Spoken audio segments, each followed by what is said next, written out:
afternoon. Please make Les very, very welcome.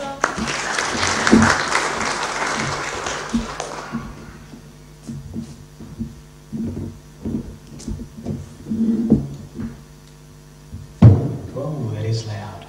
Sounds like the voice up there, doesn't it?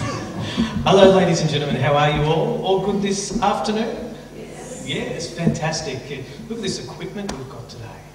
Now, I'm not used to this. Normally when we come here, it's quite open and there's lots of things, but we've got speakers, we've got cameras. It feels a bit like Rod Laver Arena, so, especially with this too. I'm not used to using one of them. Anyway, so today I'd just like to welcome you, and Carol, thank you for having me back here again. It's always a pleasure to be here, and Seaford really is. It's a bit like my spiritual home. It's where my teachers, they all come here and have been here. And so it's been a great environment to grow, to learn, and to really connect with the essence of spirit. So before we start, most of you know who have seen me before, I like to engage. I like to get you involved because I don't want this to be just one way, because that's a bit boring. So would that be okay with you today if we engage? Yes? Sorry, I didn't hear a yes. Very good. See, that's the first part, speaking. Second thing I'd like you to do, because it's such a beautiful day, and every time I've been here at Seaford, it's always someone up there always makes it beautiful with sun and makes me jealous that I need to be out there. But I want to thank you for being here. So maybe just turn to your partner, say hello, whoever's next to you, just introduce yourself, and say it's a good day to be above ground.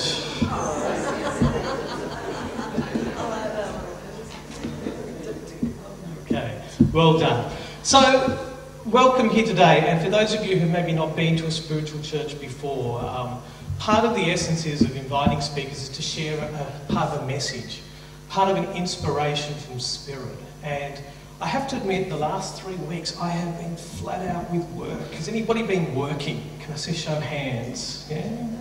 Yeah, and it's been full on. And so when it came to 2 days ago and I started thinking, well, spirit, I started talking to them up there, talking to my guides, what's the message? Give me the message, give me the theme. And so I was getting lots of little pieces. I had post-it notes of different topics.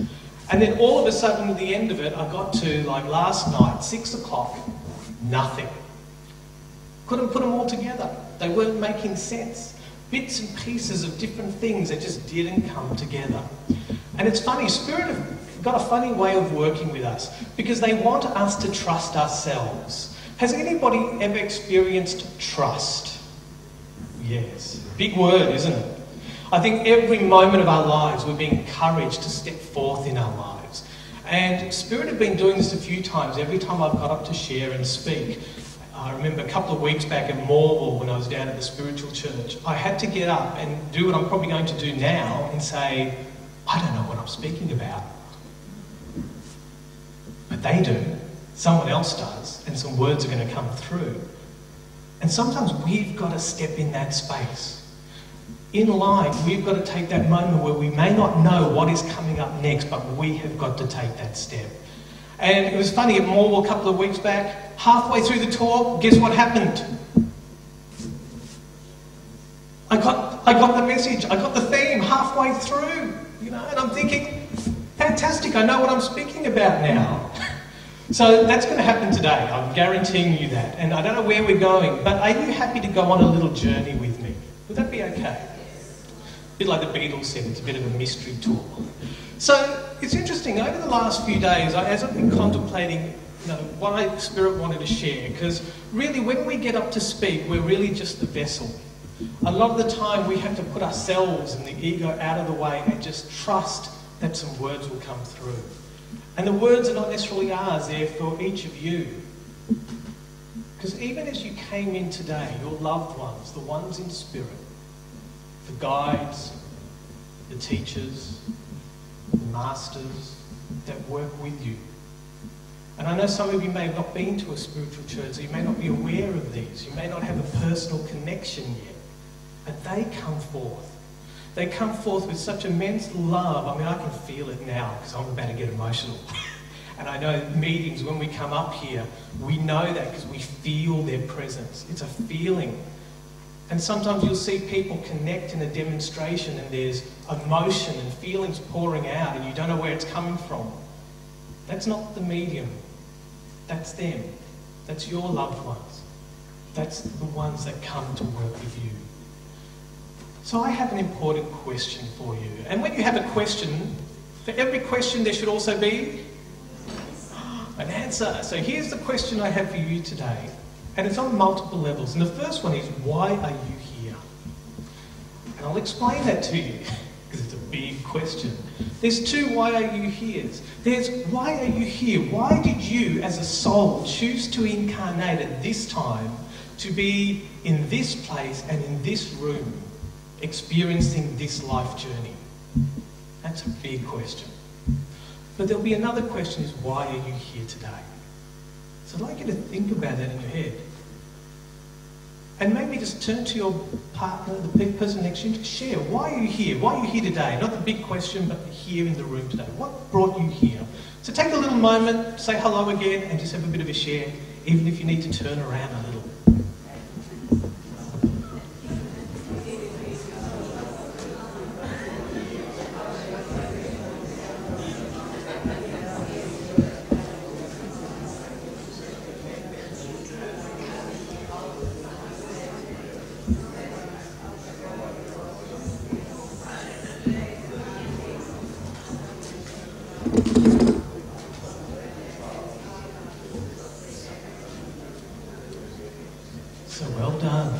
Nice and easy.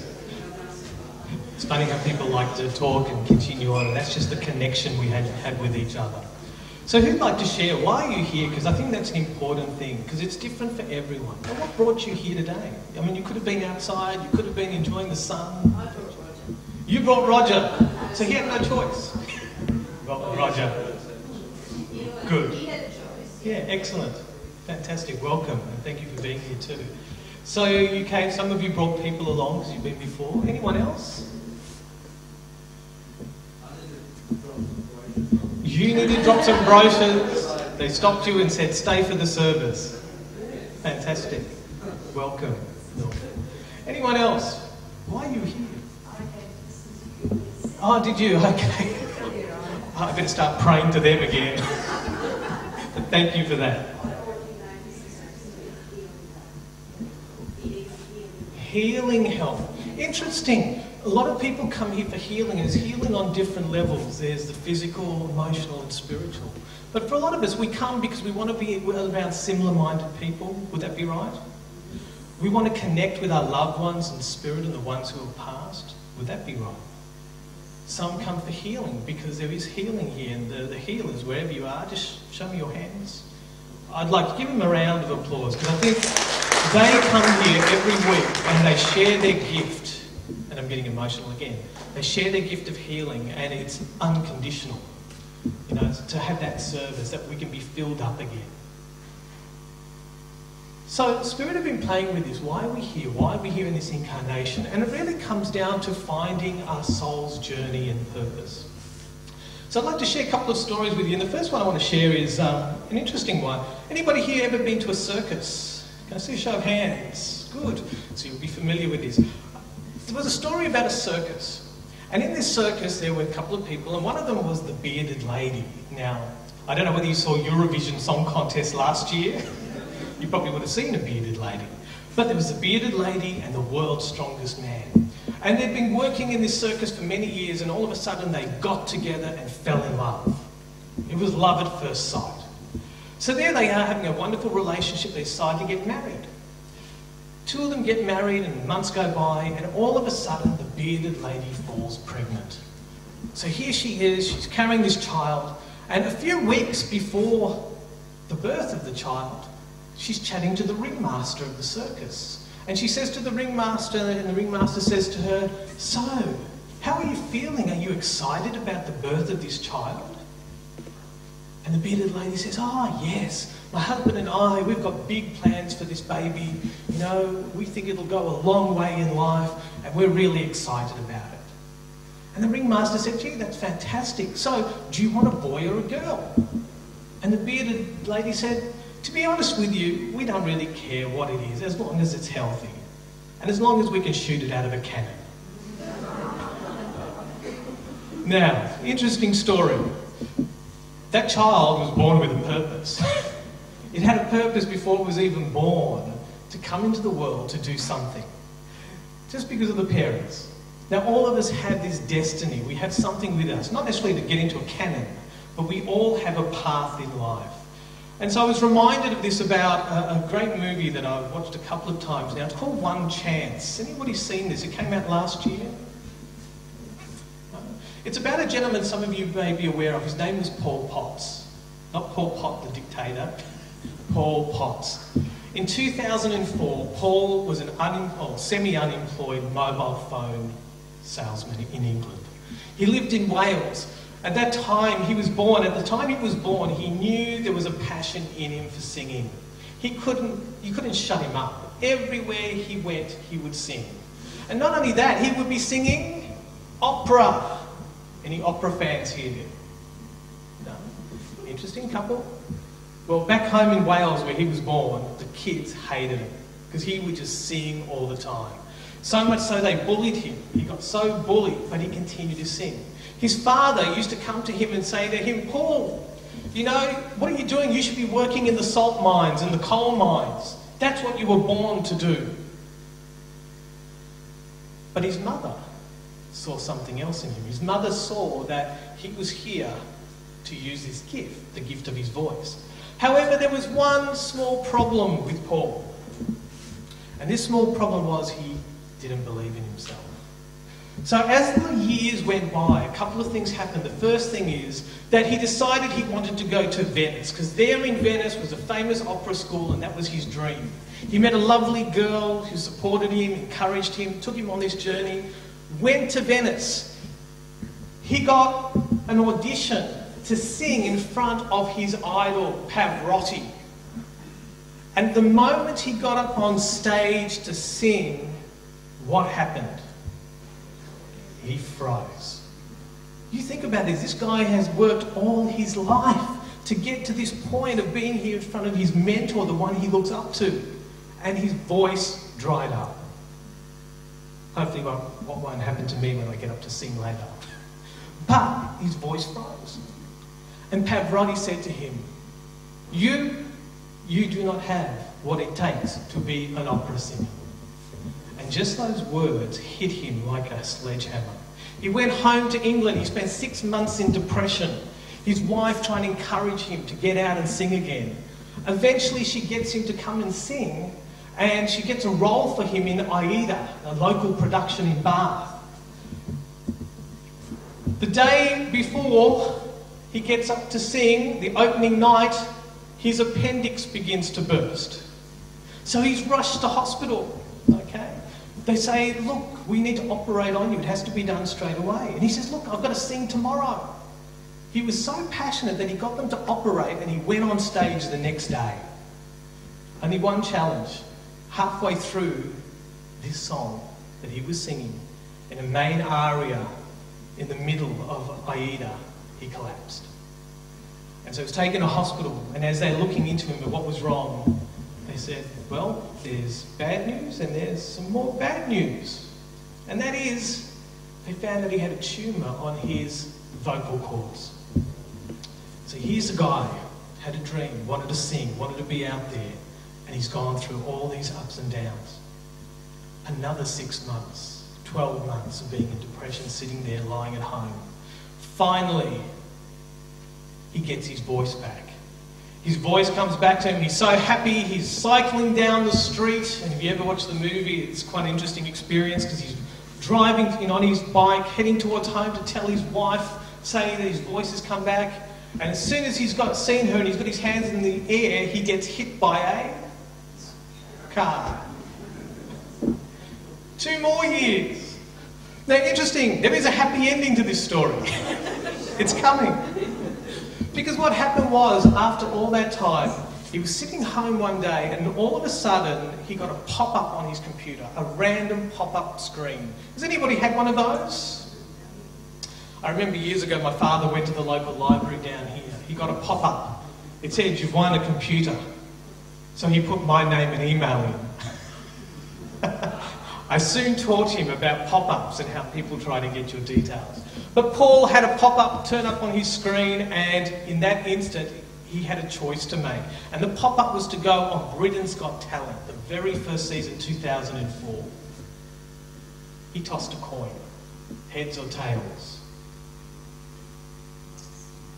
Well, he almost lost because his wife caught the coin and clicked the enter button. If it wasn't for her, he would not have gone in, just because of his confidence. But the rest is kind of history. He went onto that show, and if you watch the audition on YouTube, you see how people had no faith in him at all, you know. But his voice that came out when he sang Nessun Dorma touched souls, touched hearts. And the end of the story, he goes on to singing for the Queen. Yeah? And his father at that time, this is the interesting thing, his father comes to him and says, you know, son, I can't believe I wanted you to work in a coal mine all your life. I now see you were born to sing. And he said, you know, the thing is that you judge a father by how far his son goes in life. And he said, the fact you're getting up to sing for the Queen is amazing. So our stories, our purpose, that calling inside, do we follow it? And I felt Spirit today just wanted to impress that we all have a gift. We all have something within us. There's something within us that we do it with such passion, with such joy, such ease, that others look at us sometimes and go, how can you do that? How can you make it look that easy? What is it that you do that you just love it? Has anybody seen Jamie Oliver on TV? Yes, The Naked Chef. Yes. Interesting. Does he enjoy what he does? Loves it. He loves it so much. Could you think, you know, like he would do it even if he wasn't getting paid, because it's a passion.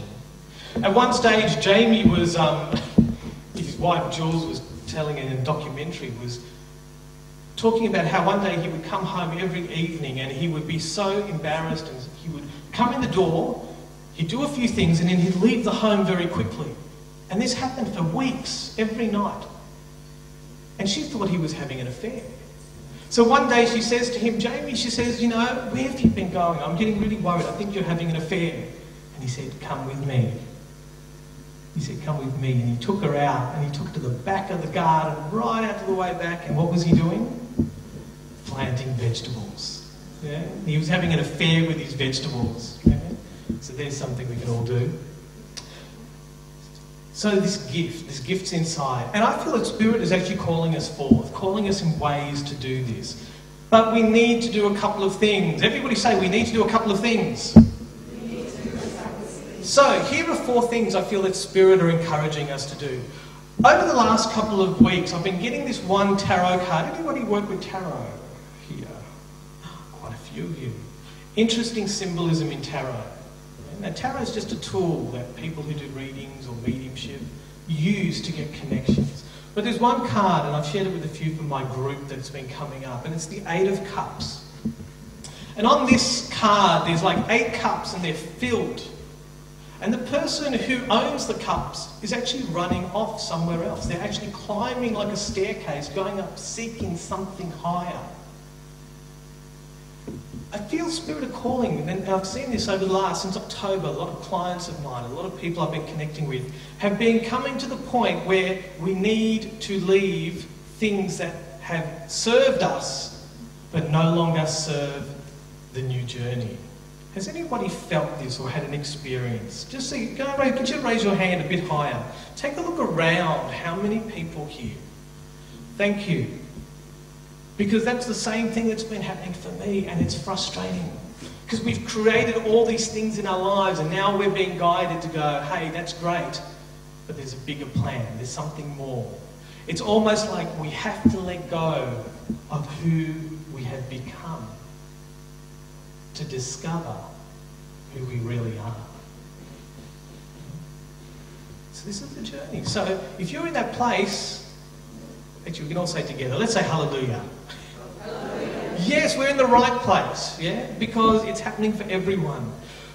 But what is it that keeps people stuck in the same place? Instead of trusting Spirit, listening to our guidance, listening to the gut intuition and following it, what is it that stops us? Let me just hear from you. Give me some thoughts. Fear. Habits. Interesting one. I'm going to share a little bit of that in a moment. Anything else? Yeah, negativity. And sometimes the environment of people around us can hold a lot of that energy. Like we know a feeling and where we need to go, but others around might hold that. Yeah, it's a challenge too, because sometimes those people can be in family, can't they? What do we do with them? You know, it's okay to leave other people behind, the family. It's an interesting experience. Anything else that you think that keeps us? Yes. Yeah, because we love, being comfortable where we are is comfortable. Yeah, that's why we're there. Complacent, yeah. So how do we take that step? And I feel Spirit, if we sit and wait, Spirit are guiding us to do this, but we have to take that time to listen. Number 2, everyone say number 2. Number 2 is we need to look at the spiritual big picture. At the moment in our lives, we are only seeing one perspective. Carl Jung, great sociologist, psychologist, once said that the eyes are almost like the windows of the soul. But what if the eyes were projectors? What if everything we saw was really just a reflection of what we were creating on the inside, rather than me looking at you and perceiving who you are? Interesting. NASA did an experiment with this. They actually, back in the 1950s, they were sending people to the moon. And they were really concerned that by sending people to the moon, the big problem would be is that if something went wrong psychologically in their mind, in their spirit, in their energy, that they wouldn't be able to survive and they'd go crazy in space. Do you think that's a possibility? Yeah, big possibility, especially when you're sent different place, you've got to be there at a space station for months. So they tried this experiment. It was an interesting one that was done. They got a couple of astronauts goggles, and these goggles basically reversed everything 180 degrees. So they would wear the goggles all day and all night, and they were to monitor them to see how they actually did. Could they cope? Now just imagine your whole world has been turned upside down. How would you cope? Imagine trying to make a cup of tea. You get the cup, it's upside down, you're trying to fill the kettle, pouring it. Initially, these astronauts went a little bit crazy. They went stir crazy. They couldn't cope with the fact. They couldn't sleep at night because their whole world had been flipped. But they found an interesting thing happened. After 26 days, one astronaut began a process where, even though everything was reversed visually, in their own mind, their brain changed and flipped it 180 degrees back. Now, the interesting aspect of that is that it takes, you talked about habits, Matt, yeah? How many days does it take to make a habit?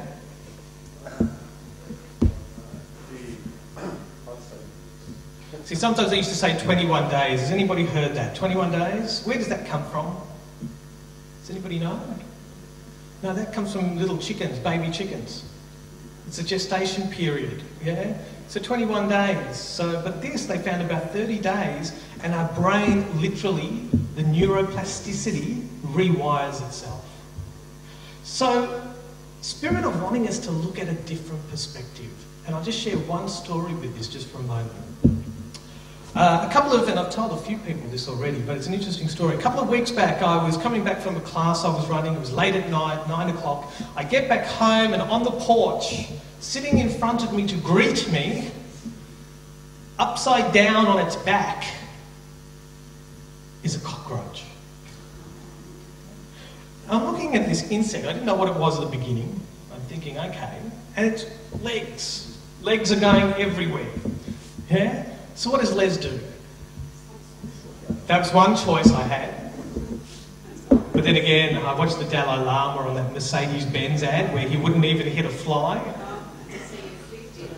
Yeah, I did the right thing, because he was outside. If he was inside, it could have been a different story. But he was outside. He was struggling. So Les, with a big heart, decides to flip him over. So I get a piece of paper. I was going to use my hands. And I get down and I flip him over. And what's he do? He runs up my leg. That would have been interesting. He tried to flip back. That's an interesting one too. I tell you what he did. He went on for almost 2 minutes hissing at me. He hissed. I've never heard a cockroach hiss, but he hissed. He was like so upset that I had actually flipped him. And I'm thinking, here I am, I'm doing you a favour, and you're complaining to me, you know? So I kind of sent him on his way, and I let it go. Probably Sunday. Well, at night. He probably was. The interesting thing with this is, 2 weeks later, I went in for some healing. I could feel some things shifting in me. And I could feel that I needed some healing, and I was getting stuck in a particular area of life. And I went to see my kinesiologist. And so we're lying there, or I'm lying there, not she. That doesn't sound right, does it? I'm lying there, she's working with me, and she's tapping in and doing all her stuff, tuning into my energy, and then halfway through, because she's quite intuitive, she turns to me and she goes, "What's it with you and cockroach?" Now I've got my eyes shut, so I don't know what's happening, and I open them up and I go, "What do you mean?" And she goes, "Well, I've never ever seen a cockroach in this room, but there's one right there on the wall." And so I turn around and look at it and I go, okay, now I get it. I kind of get it. I know there's a connection now, you know. Sometimes Spirit sends us messengers. Just choose the messengers you want if you don't want cockroaches. This was a message. I knew this was for me. And as she tapped into it, I go, okay, I get it, because of the work we were doing at that time. Les was being encouraged, because Les has been upside down for a long time, looking at the world, thinking this is all there is. Because that was the only view I had. The moment I got flipped up to see the bigger picture, how do most of us feel when we experience that change? A bit like what Robert said, what do we want to do? We want to go back. Yeah, he wanted to be flipped back on his back again, because that was normal. Yet, Spirit are going, take a look at what's possible when you flip around and you see the bigger picture. See the bigger picture. The last thing I'd like to share with you today, and this is an interesting one, because again, like I said with Spirit, I don't know how these are all tied together, but they will come together. Friday, I've been just quite busy, really busy for 2-3 weeks, flat out, and I've done these little presentations in a training group for a certification. It was not something that I really wanted to do. I needed to do it because of government law. It was like a hurdle. I had to get this certificate. And I basically did a 7-month course in 3 weeks. Okay, so 12 projects, presentation, reports, got it done. Friday, I'm celebrating. So I had my little glass of wine in the city just to say, hallelujah, it's done. Got home and thought, what am I going to do? I'm going to go for a run. So I went down my favourite beach, went for a big long run, and I normally end up at a life-saving club where on the roof you can stand and look out over the beach, and it was just magnificent. Anybody here love the beach? Got a few. Well, let's go. We should go. And there I am standing on this platform, and I've had this before because this lady in Spirit came forth. And she stands up there. I've met her a couple of times. She's passed on. She's in Spirit. I started chatting to her, just sitting on this bench watching, because it's interesting that she spends her time there. It's got amazing energy, you know. As I stand on this deck, I often feel, gee, if I passed, I'd like to have the ashes, take them up here and have people sprinkle them. You know, it's one of those places. But the only thing is, I think then of Seinfeld. Has anybody seen that, Seinfeld? I think of Kramer opening them up and the ashes all blow back onto everyone. Kind of put me off the whole idea. But she's up there, and I started chatting to her, and her name's Jennifer, and I've met her a couple of times up here, and she comes to this place. And as I'm there, she just stands, and her hair's blowing, I can see it. She's kind of wearing this beautiful kind of really light clothing. The wind blowing through her hair, and she feels so free. And I'm chatting to her going, why are you here? Why do you come here? She says, it's the freedom. And I said, it must be so free up there. You know, we're the ones here in the physical. We feel the physicality and the heaviness and everything we carry. And her words were interesting. She said to me, it was almost like, she said, I come here to smell the salt in the air. Now, I hadn't even thought about the salt in the air. She did. Why do you think that is? loved the beach. That was her spiritual home. It was the place she wanted to be, yeah. Why else? Cleansing. Yeah. She told me it's the little things. It's the little things she misses. She says there's so much freedom in spirit. It's the little things, the smell of the salt. She was watching a lady, down who was actually in the water, and she had a splash on her face because she used to go swimming off this beach. It's that splash that is missing. But the love of that place is incredible. She found her place. She found her home, her spiritual home. And there's really three essences we look for, I think, in this. The first one is, number one, is spirit within us. Just let's say that together, spirit within us. Most of us come here because we want to connect with spirit in ourselves. That's the first place we need to find it. Whether we go through a healing journey, a crisis, we're finding our own connection inside. Our connection, as Edgar Casey, who was a brilliant trance medium, used to say, it's the connection with our higher self that is most important, trusting our higher self. The second one is spirit between us, relationships. We've got a connection with spirit between us as we are filled in ourselves. And the third one is spirit amongst us. And that's why we come to places like here, to meet like-minded people, because it reflects back to us who we really are. So later on when we have tea, just know that the reflection of who's here is reflecting back a lot of who you are in spirit. So I want to leave you with this today. And I'd like to just play a little song for you, just to lead into this song, because I'm going to get you to stand up, because you're always better when you're standing. But I'll just share the message here. A couple of years ago, I was sitting down with my guitar teacher. It was at a time when Robin Gibb, anybody know Robin Gibb? BGs, he passed away. And I'm sitting there, my guitar teacher, we were playing this song, and I almost felt Robin's presence. I swear, you kind of feel something. And the message was that Spirit have a lot of love for us, immense love. As we hold that energy of love, that's what connects us. That's what we take forth. And when we know what it's like to really love somebody. But who's the first person we need to love? So this song is for you, but it's from Spirit to you. Okay? So I'll get you to stand up and we'll just do this little song. And I'm sorry, I'm unplugged today, so I'm trying to be a bit like Clapton. See how we go.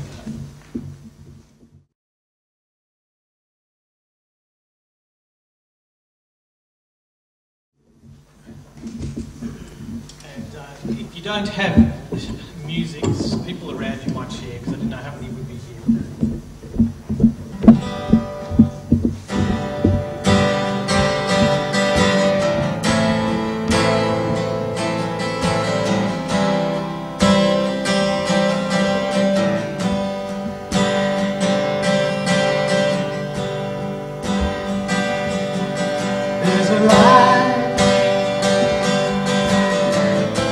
Certain kind of life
does it do if I ain't got you? Ain't got you. Oh baby, you don't know what it's like. Baby, you don't know what it's like to love somebody, to love somebody when I love you. No, no, honey, you don't know what it's like. Baby, you don't know what it's like to love somebody, to love somebody when I love you.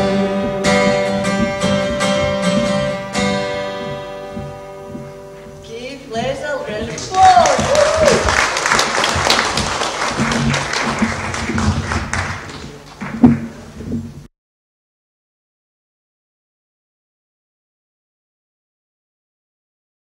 Make Les very well.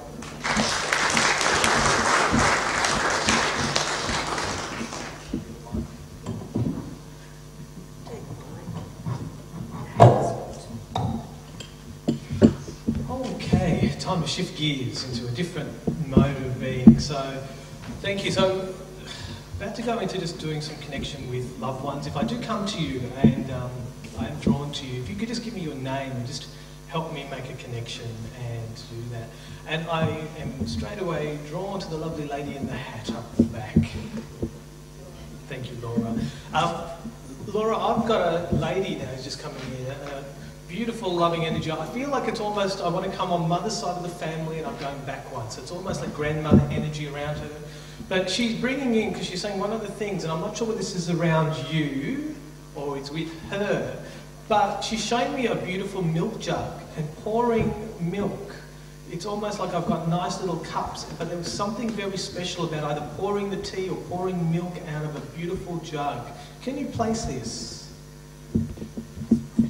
Can't place it at the moment. Okay, let me get some more for you. I'm being shown as she's bringing through, she's showing me around this jug, this beautiful, almost like I want to say these pink roses and gold. It's very, I feel like this was something that has been either was used or handed down, but now she's taking me back overseas. She's saying it's something that was used overseas. But the connection with tea and making this is what she's bringing through. Can you place this around you or something lately around you? Can't place it, okay. Let me get some more for you. She's bringing through, it's interesting, she's bringing through other things, so I'm going to come to her in a moment and try and get more information with her. She's bringing this through for a reason, so I just have to share it. I'm almost being shown as like a gold bangle or gold band that's been quite polished, it looks quite new. It's almost like I want to put it on your arm. Is this making sense to you? Okay, let me get a little bit more and then I'm going to open it up and see if I'm with somebody, it could be somebody else.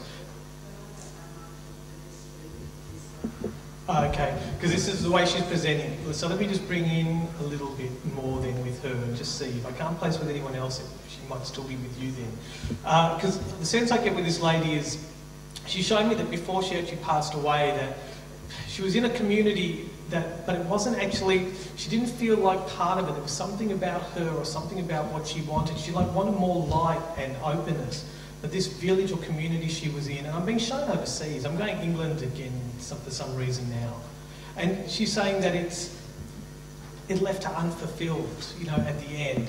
And there weren't that many around, a family around her. I'm not sure whether you know much, again, about her. But does that make any sense? She's coming through to you today.